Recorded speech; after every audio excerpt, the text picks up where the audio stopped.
Le droit et nous, dans le plus de la grande matinale, avec Alioutal sur Africa Radio. Bienvenue à tous, Le droit et nous exceptionnellement en 20 minutes, parce qu'à partir de 9h30, nous allons laisser l'antenne. Nous poursuivons le sujet sur les méchancetés entre immigrés africains et répondons à vos questions et témoignages. Nous avons eu deux questions délicates qui ont attiré notre attention. Bonjour Alioutal. Bonjour Phil. Je rappelle le numéro de téléphone 01 55 07 58 00. Donc durant 20 minutes, n'hésitez pas à nous appeler. Alors nous avons cette première question Alioutal. Ayant eu plusieurs refus de titre de séjour avec ma femme, on a décidé de faire reconnaître notre fils par un ami qui a eu la nationalité française. Mais celui-ci a fait un chantage à ma femme pour sortir avec elle. Ils sont sortis ensemble. Je veux le poursuivre en justice. Quels sont mes droits? Il ne s'agit pas de moi, bien sûr. C'est la question d'un auditeur. Alors, une question qui peut faire rire, mais qui est à la fois triste. Ouais. Voilà, drôle et triste. Parce qu'effectivement, ce monsieur, je pense qu'il n'est pas le seul. Abusé. Oui, il a été abusé, sa femme a été abusée. Et je pense qu'il n'est pas le seul à avoir eu recours à ce procédé de la reconnaissance d'un enfant en vue d'avoir un titre de séjour. Enfin, les gens, comme il l'a dit, éliminé dans sa question, il a eu beaucoup de refus. Quand on a beaucoup de refus, beaucoup d'OQTF, on a une famille, on ne voit pas le bout du tunnel, on n'a pas de solution. Je ne justifie pas cela, mais cela peut expliquer pourquoi certaines personnes sont amenées à faire reconnaître leurs enfants, ce qu'on appelle des bébés gris. Ouais. Donc voilà, c'est une notion que j'avais développée quand je participais à des comités interministériels ici en France, au temps du gouvernement de Nicolas Sarkozy, quand le ministre Éric Besson a développé donc la notion de mariage gris. Effectivement, on a voulu incriminer systématiquement toutes les personnes qui le faisaient, en essayant de s'immiscer dans leur vie, en faisant des présomptions de culpabilité, alors qu'en la matière, en droit pénal, on ne peut pas présumer, on doit prouver les faits, on doit prouver la faute et l'élément intentionnel. On va y revenir d'ailleurs. Et donc, effectivement, à ce niveau-là, il y a une incrimination. D'abord, il faut le dire qu'il y a une faute de leur part. Après, maintenant, ce n'est pas une faute si grave, d'autant plus qu'on peut réparer la faute. Il y a des gens qui ont fait reconnaître des enfants et qui sont sortis de ce carcan en changeant de statut carrément après. En fait, ce qui s'est passé, c'est qu'ils ont voulu utiliser une possibilité de la loi, en l'occurrence du Code des étrangers, du Code de l'entrée et du séjour des étrangers et du droit d'asile, qu'on appelle le CESEDA, en l'occurrence en son article L313-11, 6e moment. En ce sens, cet article dit que l'étranger qui est père ou mère d'un enfant français, qui démontre qu'il entretient celui-ci depuis sa naissance ou si l'enfant a plus de 2 ans depuis les 2 dernières années qui précèdent la demande, l'introduction de la demande, peut bénéficier de plein droit. Quand on dit de plein droit, cela veut signifier que la préfecture a une compétence liée, l'administration a une compétence liée. Elle ne peut pas trop jouir de son pouvoir discrétionnaire pour refuser le titre de séjour à l'étranger qui invoque cela. Ça veut dire que si vous remplissez ces conditions, on doit vous donner le titre de séjour. L'administration n'a pas de choix. Donc, les étrangers le savent et utilisent cela. Malheureusement, tout le monde, ou heureusement, n'est pas père d'un enfant français. Si maintenant on a un ami qui l'est, ou bien même une connaissance, les gens peuvent faire des deals, ça veut dire des contrats de reconnaissance fallacieuse de paternité en établissant une filiation frauduleuse qui n'est pas vraie. Dès lors que l'enfant est reconnu par un ressortissant français, sa mère va pouvoir bénéficier d'un titre de séjour du fait que l'enfant est français. Tout de suite, voilà, c'est le chemin. Et après, les gens, leur chemin, c'est qu'une fois que ma femme ou mon conjoint aura un titre de séjour, moi aussi, je vais pouvoir le faire au titre du regroupement familial ou de la réunification familiale. C'est un procédé qui peut marcher, mais qui est très délicat et parfois qui peut causer des ennuis vraiment au niveau supérieur. Vraiment des ennuis au niveau supérieur parce qu'on aura du mal quand même à délier ce nœud qu'on a dû construire pour sortir d'un problème. Et on crée un autre problème qui peut parfois être plus délicat. Mais par contre, ce sont des décisions personnelles. Ouais. Pour revenir à la question maintenant, je voulais dire le chemin que la personne a emprunté. Ce chemin, le monsieur n'est pas le seul à l'emprunter avec sa femme. Mais la nouveauté, c'est qu'il y a un chantage. Ouais. C'est ça le problème. Surtout si sa femme est belle. Bah oui. Mais cela dénote de la mauvaise foi. Même si elle n'est pas belle, quand on aime sa femme, elle est toujours belle. Ouais. C'est pas Phil. Ouais, comme quand on aime son homme aussi, il est toujours beau. Donc effectivement, vous savez, il y a un cas de figure, c'était il y a 10 ans. c'était un peu le même chemin, mais c'est une antillaise qui avait proposé à un Malien de reconnaître son enfant pour avoir un titre de séjour. Ouais. En contrepartie, le monsieur devait payer 5 000 euros. Ils ont fait le deal. Ils vont à la préfecture comme si c'était des amoureux. Alors que vraiment, même, je veux dire, typologiquement, ils sont incompatibles. Le monsieur était correct, était dans un habillement très poli, un peu islamisé, coutume islamisée. La femme était vraiment bling-bling, décolletée, tout ça. Quand on les voyait, même on pouvait se poser des questions. Mais ça a marché. Après, la femme a tenu le monsieur en chantage en lui disant mais non, il faut augmenter. Parce qu'à cause de cette reconnaissance, je ne peux plus avoir droit à des aides en tant que mère seule. Donc, il faut une compensation, ce qui peut paraître légitime. Donc, il faut encore me donner 5 000 euros. Le monsieur a encore donné 5 000 euros. Et 2 mois après, elle doit partir en vacances pour amener l'enfant aux Antilles. Il demande, il faut encore 5 000 euros. Et là, il s'est rendu compte qu'il s'est embourbé dans un système de chantage dans lequel il ne pourra jamais se tirer. Et donc, il m'a consulté. À ce moment-là, au niveau de l'association, d'ailleurs, il y avait le comité interministériel, donc faisait pas mal d'apparitions. Il m'a vu à la télé et il a tout fait pour venir, carrément pour me voir, sans rendez-vous ni rien. Le monsieur était désemparé. Il me dit que moi, je suis prêt même à retourner au Mali, à Caille. Parce que là, c'est de l'exploitation. C'était le cas, c'est de l'exploitation. Donc, on est dans le même chemin, mais là, c'est plus grave, parce qu'il ne s'agit pas que de l'argent. Dans cette hypothèse, le monsieur français, qui est ami du mari de la femme, a abusé de leur confiance, a fait du chantage pour sortir avec celle-ci. Et d'après le dire, il y a eu quand même une relation. Voilà, il y a une relation. Consommation, voilà, c'est le mot. Ça a été consommé. Ouais. Mais ce qui est consommé, c'est du faux qui a été consommé. C'est pas le mariage, parce que le mariage, c'est avec son vrai mari. Le monsieur d'un mariage faux, il a voulu faire un chantage, et ça arrive souvent, ce que je suis en train de dire. Il y a beaucoup de gens qui nous écoutent, qui ont des chantages dans ce sens-là. Du chantage. Ah oui, là c'est extrême, parce que ils subissent. Là c'est extrême, mais dans l'autre cas de figure, c'est de l'argent. On le tient en haleine, on tient en haleine l'étranger qui a besoin. Chaque fois, on lui réclame encore de l'argent. Et donc là, vraiment, c'est trop. Et là, c'est assez grave, parce que effectivement, l'autre a vu que son mariage a été quelque part détruit parce que quelqu'un s'est immiscé dans leur vie intime et a couché avec sa femme. Parce qu'ils ont eu peur d'une délation ou bien que la personne ne se présente pas à la préfecture pour que la femme puisse renouveler son titre de séjour. Donc, sa question est de savoir qu'est-ce qu'il peut faire. Il veut porter plainte.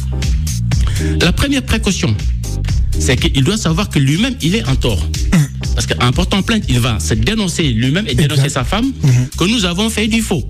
Or, en droit, on a l'habitude de le dire ici sur ce plateau, il y a un adage qui dit que nul ne peut se prévaloir de sa propre turpitude. Nemo juris plus turpitudinem allegans. On ne peut pas alléguer sa turpitude. Ils ont fait preuve de turpitude. Néanmoins, ils sont victimes d'un schéma d'exploitation d'étrangers sans papier. Sous ce titre-là, en tant que victime de traite d'êtres humains, ils peuvent aller se dénoncer et même obtenir un titre de séjour. Moi, à leur place, c'est ce que j'aurais fait et ce que je leur conseille. Avec beaucoup de risques quand même. Ah oui, il y a des risques, mais heureusement que la loi a évolué. Parce qu'on sait bien qu'il y a des gens qui vendent du sommeil, il y a des gens qui vendent des rêves en matière de papier, il y a des gens qui exploitent des personnes au regard de la situation de faiblesse et de dépendance. Quand c'est comme ça, si vous ne sortez pas tout de suite de ce schéma-là, ça va devenir délétère pour votre état de santé psychique et mental et ça va chambouler votre vie ici en France. Donc je vous conseille systématiquement de le faire en prenant garde de mesurer quelles sont les conséquences. Au pire des cas, il peut y avoir d'autres chemins de régularisation. Pénalement, ils peuvent risquer un rappel à la loi. Ils n'ont commis aucun délit, aucun crime. Or, ce que l'autre a fait, ça peut être considéré comme un crime et je vais en venir. Il pourrait aussi, par exemple, lui, s'il n'est pas d'accord avec sa femme, parce que parfois la femme lui dit que oui, non, moi je veux pas, parce que si vous le faites, je vais perdre mon titre de séjour. Ça peut être un problème. Dans ce cas de figure, il peut divorcer en accusant sa femme d'adultère, par exemple. Sauf que, si c'est en France, et c'est le cas de figure, dans d'autres pays, l'adultère peut constituer une cause automatique de divorce. Ce qui n'est plus le cas en France. Depuis une loi de 1965, en France, l'adultère n'est plus une cause péremptoire de divorce. Depuis le 11 juillet 1965 et une loi de 1975, on ne peut plus invoquer l'adultère pour se débarrasser automatiquement d'une femme ou d'un époux. C'est très dommage, on peut dire waouh. Alors que la loi elle-même dit que les époux se doivent fidélité mutuelle. C'est une obligation du mariage. Dans beaucoup de pays, toutefois, si par exemple des pays d'Afrique, d'où viennent beaucoup d'immigrés, l'adultère est toujours une cause automatique de divorce. Mais ce n'est plus le cas en France. Il faut dire que en France, néanmoins, on peut considérer ça comme une faute de l'autre conjoint au regard de votre propre comportement, parce qu'il ne faut pas accuser l'autre d'adultère si vous-même vous faites de l'adultère. Vous comprenez? Le juge va dire attendez, donc je ne peux pas vous accuser les uns et l'autre, donc c'est consommé, on peut prononcer votre divorce pour motif d'intolérance du maintien de la vie commune. L'adultère va constituer une faute maintenant au regard sur le plan civil. Alors, donc ça, je ne le conseille pas déjà pour... Alors, est-il condamnable, celui qui a abusé justement de ce couple, à travers son chantage, est-il condamnable? Il est condamnable. Ouais. Mais d'abord, il fallait dire, parce que il faut juste pas juste, quand on donne un conseil, il faut pas y aller juste pour pour raison de rancœur, de rancune, de méchanceté, parce qu'on parle d'ailleurs de méchanceté. Lutal, ça fait très mal. Hein. Si vous savez qu'une personne vous a fait du chantage pour sortir avec votre femme, pour des papiers, vous comprenez que parfois on est dans une situation psychologique, on réfléchit plus. Effectivement, mais le problème c'est qu'il faut réfléchir malheureusement, parce que si on réfléchit plus, on peut se faire mal avec l'effet boomerang. Moi je préfère, effectivement, il a le droit d'attaquer l'autre en prenant soin de ne pas y laisser des plumes, de ne pas se faire mal. Parce que s'il y va aveuglément, il va faire mal à l'autre, il va se faire mal lui-même, alors qu'il a déjà mal. Donc l'objectif, c'est quand même d'évacuer. C'est pourquoi j'évacue par rapport à tout ce qui est adultère, ce n'est pas pertinent. Néanmoins, pour revenir à la question que vous posez et à la question de l'adultère, il peut l'attaquer, effectivement, sur le plan pénal. Et ça peut être très grave. Il peut l'accuser de viol. Et c'est carrément grave. On peut dire, mais non, la femme était consentante.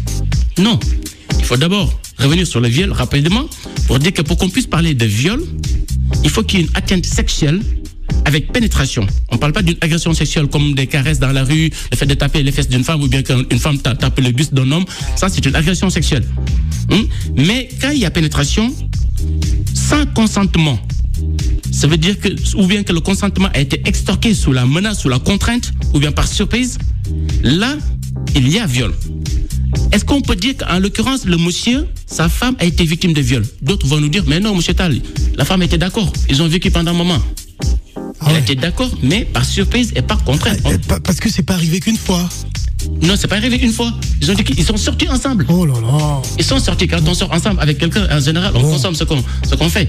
Donc c'est là où il y a un problème. Je pense que la femme aussi a une grande part de responsabilité. Il y en a qui diraient cela et d'ailleurs ils vont dire que mais madame était d'accord. Pourquoi on peut accuser cette personne de viol? Mais même si elle a été d'accord, on peut toujours accuser la personne de viol. Il faut dire que, et je vais donner quand même une précision par rapport au viol, parce que pour que les gens ne comprennent pas n'importe quoi, et puis qu'on dise que M. Tal qui l'avait dit, donc par rapport à ça, pour qu'on puisse y avoir de viol, il faut qu'il y ait une pénétration, que ce soit vaginale, que ce soit buccale, que ce soit même digitale, ça veut dire par le doigt. Dès qu'il y a pénétration, il y a eu viol. La pénétration, c'est pas forcément par un sexe, ça peut être par un objet. Donc le fait que la femme n'ait pas refusé avant cela, le fait que l'acte sexuel qu'il y a eu avec le monsieur qui a abusé de leur situation, c'est réitéré, c'est multiplié, ne va pas enlever la qualification de viol parce qu'il y a une contrainte morale, il y a une contrainte au niveau psychologique. Et en cela, il y a des sanctions. Dans beaucoup de pays, le viol est sanctionné au moins à partir de 15 ans. Avec des circonstances aggravantes, ça peut monter jusqu'à 30 ans, donc, et parfois même jusqu'à perpétuité s'il y a de la violence. Donc, il faut retenir que, en l'occurrence, le monsieur peut porter plainte, effectivement, pour viol, à partir du moment où le consentement de la femme n'a pas été donné de manière éclairée, de manière libre. Il y a eu une contrainte. La contrainte, c'est la menace du titre de séjour. Donc, effectivement, je le conseille de porter plainte à ce niveau-là et de faire une autodénonciation pour pouvoir régulariser la situation administrative, et c'est très possible. Alors, on va enchaîner rapidement, vu qu'il ne nous reste plus assez de temps, avec la deuxième question à Lyutal. Nous allons peut-être revenir à la semaine prochaine sur ce dossier. Mon ex-femme a essayé de me marabouter pour que je devienne impuissant et que je ne puisse pas me remarier. Est-ce que je peux porter plainte contre elle? Ça rentre carrément dans le sujet, la méchanceté. On parle de méchanceté. Mais en fait, déjà, quand on l'écoute avec un esprit cartésien, on peut dire, ouais, mais c'est de n'importe quoi. Mais quand on l'écoute ou on connaît les réalités sociétales africaines, ça ne devient plus un épiphénomène, c'est une réalité. Il y a des gens qui, pour trouver la solution, vont aller chez les marabouts. Je ne parle pas des marabouts de Barbès ou de Saligra qui donnent des papiers, qui vous disent que je vais réparer votre question d'amour là. Si vous avez des problèmes d'amour, des problèmes d'argent, alors que le monsieur lui-même, quand on le voit, il a un problème d'argent. Exact. Je ne parle pas de ces marabouts, mais il y a des gens, carrément, qui sont dans ces nébuleuses, donc de magie noire, je sais pas comment on l'appelle, et qui vont voir soit des gens avec le système de vaudou ou bien de maraboutage africain, vraiment de la méchanceté au sens strict du terme. Et donc, le fait de se séparer de sa femme et que celle-ci n'est pas contente et veut marabouter Marabouter, ça veut dire porter un mauvais sort. Ça, c'est un mot qui a été dégagé du mot marabout, et négativement, marabout dans le sens négatif, et pour que l'autre soit impuissant, et que définitivement, l'impuissance est définitive. Il dit, est-ce qu'il peut porter plainte? Question très intéressante au regard du droit. D'abord, il faut qu'il nous dise, est-ce que ça a marché? Parce que on ne peut pas porter plainte contre un fait supposé. Il faut que le fait soit réel. Il faut qu'il se rende compte, qu'il nous dise ou bien qu'il démontre qu'il est devenu impuissant. Je ne le souhaite pas. La seule tentative peut être punissable, mais il faudrait qu'il y ait un élément légal. En droit pénal, il faut qu'il y ait un élément légal. Ça veut dire qu'on ne peut pas poursuivre quelqu'un sur la base d'un fait qui n'est pas interdit par la loi. Ouais. Tout ce qui n'est pas interdit par la loi en matière pénale est autorisé. On ne peut pas sanctionner quelqu'un sur ce seul chef. Il faut qu'il y ait l'élément matériel. Ça veut dire que carrément, il y a une impuissance. Et aussi, il faut qu'il démontre que son impuissance, s'il y a lieu, je ne le souhaite pas, a été causée par le marabout. Parce qu'il peut être impuissant pour d'autres causes. Mais comment médicalement. Et que le médecin ne peut pas démontrer que monsieur, vous êtes devenu impuissant à cause de votre marabout. Comme médecin ne le dira. Les médecins, c'est des scientifiques. Donc, c'est une question très délicate. Le temps ne le permet pas. On va rebondir sur ça quand même la semaine prochaine. Mais attends, je vais lui dire quand même quelques éléments. Parce que si les personnes posent ces questions-là, nous contactent, c'est des gens qui sont désemparés, qui n'ont pas la solution et qui veulent trouver vraiment des issues au niveau du droit. Par contre, il faut leur dire ce qu'il en est. Donc, je vous disais qu'au niveau pénal, ce sera très difficile. Et même au niveau civil. Au niveau civil, il aurait pu attaquer cette personne s'il démontre qu'il y a une impuissance. Au regard des dispositions de principe de la responsabilité civile du fait d'autrui, qui dit que tout fait quelconque de l'homme qui cause à autrui un dommage oblige celui par la faute duquel il est arrivé à le réparer. Ancien article 1382 du Code civil qui est devenu depuis 2016 1240 du Code civil. En ce sens-là, il faudra qu'il démontre qu'il y a le fait et qu'il y a un préjudice. Il faudra qu'il démontre aussi qu'il y a un lien de causalité, comme en matière pénale, que son impuissance a été due par le fait du maraboutage. Si ce n'est pas le cas, ce sera peine perdue. Voilà, nous allons donc certainement revenir la semaine prochaine sur ce dossier en intégralité. Exceptionnellement, on termine cette émission à 9h30. Alutal, un dernier mot? Effectivement, ce que je veux dire, c'est que la semaine prochaine, comme on l'avait dit, il y a des cas de figure qui ont été évoqués par beaucoup de témoignages. On va y revenir sur le plan du droit. Pour vous dire, par exemple, en matière d'abus de confiance, d'escroquerie, quels sont vos droits. Et pour toute forme de méchanceté qui peuvent causer un tort à votre vie personnelle, on va vous dire, au regard du droit, quels sont les éléments que vous pouvez invoquer pour défendre vos intérêts. Merci Alutal. Merci Phil. Le droit et nous, dans le plus de la grande matinale sur Africa Radio.